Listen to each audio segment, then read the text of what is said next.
Ike, everybody called him Ike, his name was Isaac, was born on May the 9th of 1841. He was a black man.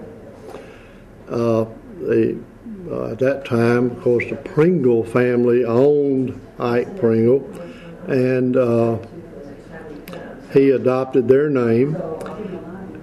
At a young age, he was given to who I think is the grandson, whose name was Francis Pringle, but he went by the name of Frank. And IkePringle sort of grew up with Frank. And there is a story that IkePringle told in about 1937 that was in this WPA slave narrative series. And they interviewed IkePringle. Of course, at that time, he was quite old, and he died not long after this interview. But I'd always been interested in IkePringle because of a story in the October 22nd, 1933 issue of the Meridian Star.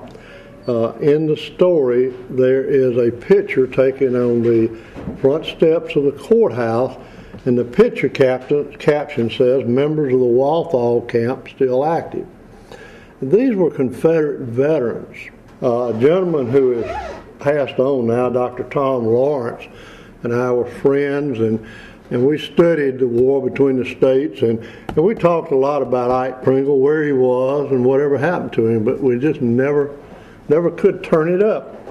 Well, IkePringle himself wrote in this narrative that was published in 1937 that he had traveled all over the world just about during the war, and he had also gone to many of the old veterans reunions, which the big picture is one of in Meridian. There's an article in 1928 from Arkansas that talked about a reunion that was held in Pine Bluff, Arkansas, and in it is mentioned the name of Isaac Pringle of Meridian, Mississippi. And I just had to find out about Ike. He was born in Benville, and after the war, Frank Pringle told him, said, Ike, said, "You're free. You can go home." Said, "I'm going to Florida." So somewhere in Alabama, they said their goodbyes, and Frank went down towards Mobile and Pensacola, and Isaac Pringle came back to Lauderdale County. He was married several different times. His wives dying, and he lived out around Benville. Now, he owned land out there also, which had been part of the Pringle place back before the war, and the Harper family had owned it, a good bit of it now.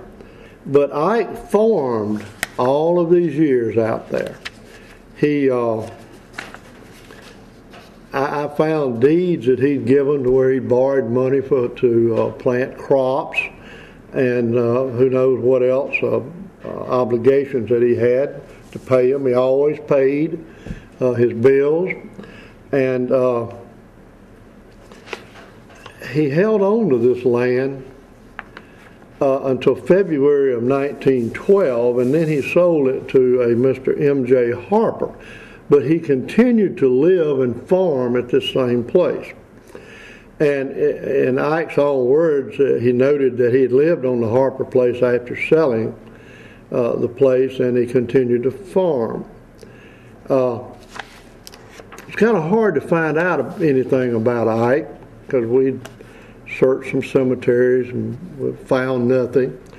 And a friend of ours one day said, "Let me see what I can do for you," and lo and behold, she found a death certificate. And this death certificate shows that he lived in Lauderdale County. Fletcher Pringle, who was his son, gave the information to the people who filled this out, and Strayhorn, Webster, and Young Funeral Home conducted the funeral. But Ike died on February the 28th, 1938 at 10 p.m.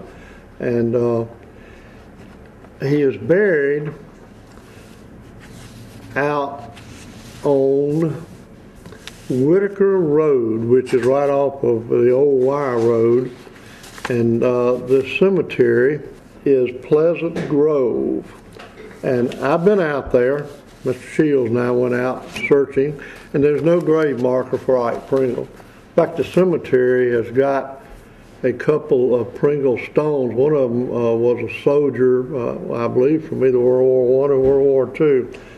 But the cemetery is not kept up very well, and I don't really know whether there's a church there or not, or ever had been one there. I've still got a lot of research to do on Ike Pringle, but I'm thankful that we have found what we have found.